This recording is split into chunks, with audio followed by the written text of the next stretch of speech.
Magandang gabi po sa ating lahat at ngayon po ay dadako na tayo sa ating evening devotional na may pamagat na When the Gospel is Preached to All. Mababasa pa rin po ito sa devotional book ni Sister White na Sons and Daughters of God, September 30. Ang ating pong key text ay makikita sa Matthew 24:14. And this gospel of the kingdom shall be preached in all the world for a witness unto all nations, and then shall the end come. As my Father had sent me, even so send I you. We are to bear as definite a testimony to the truth as it is in Jesus, as did Christ and his apostles. So, kung paano po isinugo ng Diyos si Jesus para magdala ng mensahe ng katotohanan at pag-ibig, ganoon din po tayo isinugo ni Jesus upang magpatotoo sa parehong mensahe. Dapat po tayong magsalita at dapat po tayong kumilos ayon po sa mga aral ni Kristo. Katulad po ng ginawa niya at ng mga apostles, ng mga alagad niya. Dahil ang atin pong misyon ay ipahayag ang katotohanan sa simpleng paraan, may pananampalataya at katapatan. Trusting in the efficiency of the Holy Spirit, we are to testify of the mercy, goodness, and love of a crucified and risen Savior, and thus be agents through whom the darkness will be dispelled from many minds, and cause thanksgiving and praise to ascend from many hearts to God. There is a great work to be done by every son and daughter of God. So, sinasabi po dito mga kapatid na bilang mga Kristiyano, tayo po ay may tungkulin na ibahagi ang pagmamahal at kabutihan ni Jesus sa iba sa tulong ng banal na Espiritu. At sa pamamagitan po ng ating pagsasalita at paggawa, matutulungan po natin ang mga tao na mas maunawaan ang liwanag ng katotohanan at sa gayon, magbibigay po sila ng pasasalamat at papuri sa Diyos. At ang gawain po na ito ay para po sa lahat ng mananampalataya. Hindi lamang po ito sa iilan. Hindi lamang po ito sa mga elders po natin, kundi para sa ating lahat. Dahil ang bawat isa po sa atin ay may malaking responsibilidad na maging instrumento ng Diyos upang magdala ng liwanag sa iba sa pamamagitan ng ating patutuo sa gabay ng banal na Espiritu. Those who will not accept the last solemn message of warning sent to our world will pervert the scriptures. They will attack the character and make false statements in regard to the faith and doctrines of the advocates of Bible truth. So yung mga tao po na tumanggi sa huling mahalagang babala mula sa Diyos para sa mundo, at yung mga babala na yun, ito ay tungkol sa second coming ni Jesus Christ at ang tamang pagsamba sa araw ng Sabbath. So yung mga unbelievers po, gagamitin po nila ang Bible sa maling paraan para kontrahin ang katotohanan at mag-a-accuse po sila ng kasinungalingan laban sa mga taong nagtuturo ng tunay na mga aral ng Biblia. At gagawa po sila ng mga maling kwento o bibigyan nila ng masamang imahe, masamang reputasyon ang mga tagasunod ng tamang pananampalataya. Every possible means will be employed to divert the attention. Shows, games, horse races, and various other kinds of amusement will be set in operation.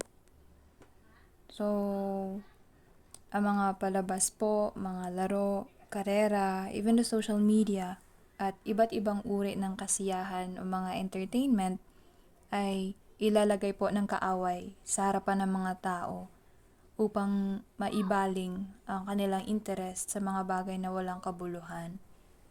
Dahil ginagamit po ito ng kaaway na magiging posibleng paraan niya upang ilihis ang atensyon ng mga tao mula sa mga bagay na mahalaga tulad ng espiritual na mga bagay o ang kanilang relasyon sa Diyos.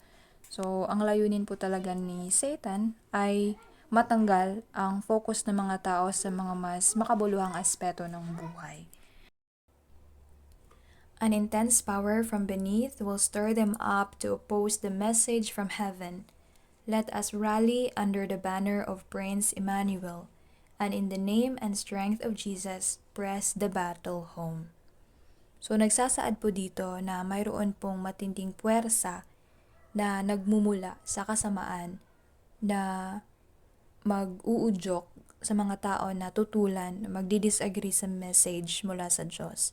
Pero sa kabila po ng mga challenges, sa mga pagtutol, tayo po ay hinihimok na magkaisa sa ilalim ng bandila ni Kristo at gamitin po ang lakas at pangalan ni Jesus upang ipaglaban ang katotohanan. So, hindi po tayo dapat matakot kasi sabi nga po diba sa 2 Kings 6:16, "Fear not, for they that be with us are more than they that be with them." So, asahan po natin na nakasupport po sa atin ang Diyos at ang kanyang mga anghel. Mas marami pa rin pong nakasuporta sa atin in spiritual realm. Siguro sa physical realm, mas madami ang kaaway, pero hindi naman tayo nakikipag-away na pisikalan, kundi sa spiritual na aspeto. So, hindi po tayo dapat mag-aalala at matakot kasi nasa sa atin ang Diyos, nasa side natin siya. There are souls perishing. They must know the terms of salvation. Many appear to be entombed in the darkness of ignorance, entrenched behind an invincible barrier. But bear in mind that heavenly intelligences are working with the human agents. Nagpapahayag po ito ng urgency at responsibilidad na ipaalam po sa mga tao ang mensahe ng kaligtasan dahil marami pong kaluluwa ang naliligaw at nasa panganib. Sinasabi din po dito na marami ang tila nalubog sa kadiliman ng walang kaalaman at nahihirapan na umalis sa kanilang sitwasyon. Pero gayon pa man, hindi po tayo nag-iisa sa ating misyon. Mayroon pong Diyos at ang kanyang mga anghel na sumusuporta sa atin sa pagpapahayag ng truth at pagdala ng liwanag sa mga taong wala pa sa katotohanan. The Holy Spirit can pierce the stronghold of unbelief. Jesus is leading His army to the field of battle. Our general leads to victory. So, ang banal po na espiritu ay may kakayahan pong masira ang mga hadlang ng kawalang paniniwala. Kahit gaano po katibay, kahit gaano po katigas ang puso ng isang tao, maaari po itong baguhin ng Holy Spirit. At sa ilalim po ng pangunguna ni Jesus, tiyak po ang tagumpay. Dahil ang pagkakaroon po ng pananampalataya sa Kanya ay nagdudulot po ito ng pag-asa at katiyakan na ang ating laban ay hindi po mawawala ng saysay. When the members of the Church of God do their appointed work in the needy fields at home and abroad, in fulfillment of the Gospel Commission, the whole world will soon be warned, and the Lord Jesus will return to this earth with power and great glory.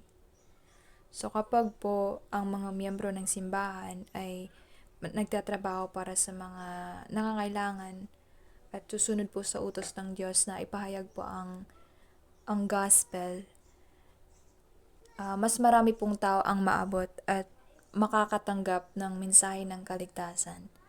At maaari din po itong makakapabilis ng pagbabalik ni Jesus sa lupa na may kapangyarihan at kaluwalhatian.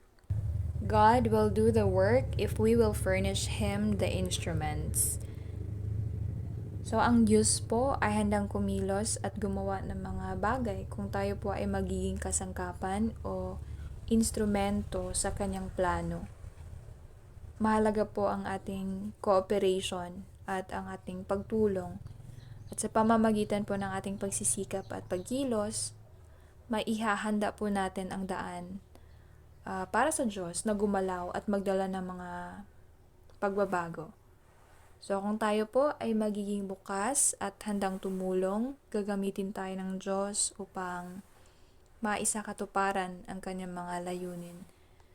So dito po nagtatapos ang ating devotional at pinapakita po dito ang kahalagahan ng tungkulin ng mga mananampalataya na ibahagi at ipalaganap ang mensahe ng kaligtasan sa buong mundo sa kabila ng mga pagsalungat ng ibang tao. Ngunit huwag po tayong mabahala dahil ang banal na espiritu ay tumutulong kasama ang mga tao upang dalhin ang liwanag at katotohanan sa mga taong nasa kadiliman. So hanggang dito lang po. Magandang gabi sa ating lahat at God bless.